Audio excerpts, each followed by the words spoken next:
Do you think like imposter syndrome is a product of what our system in like the US has created, or is it just inborn inside of us, ingrained of us as humans? So imposter syndrome, it's both internal as well as like a product of our culture. Internally, as human beings, how is it that we have survived as a species? Just, flat out from that standpoint, is we learn to avoid negative things. We learn to avoid things that make us feel unsafe or actually are unsafe. But we still have that part of our brain that just has not evolved to Yeah. recognize that, hey, certain fears do not mean we are unsafe, we are going to die. But in our body and the way that our nervous system works, it does actually feel like that.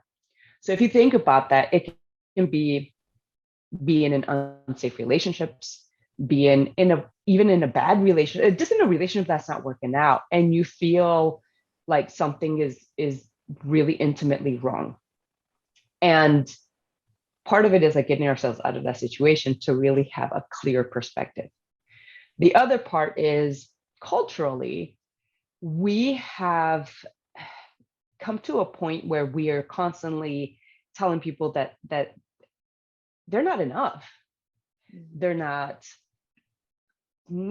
smart enough, pretty enough, skinny enough, successful enough. Good, you can add so many different things to this. And when you're constantly having to compare yourself to what everybody else thinks is good enough or right or perfect, you're never going to measure up. You are never going to measure up. And so you're going to be constantly thinking like, I am not X enough like X person or Y enough like that person. And so we start internalizing that.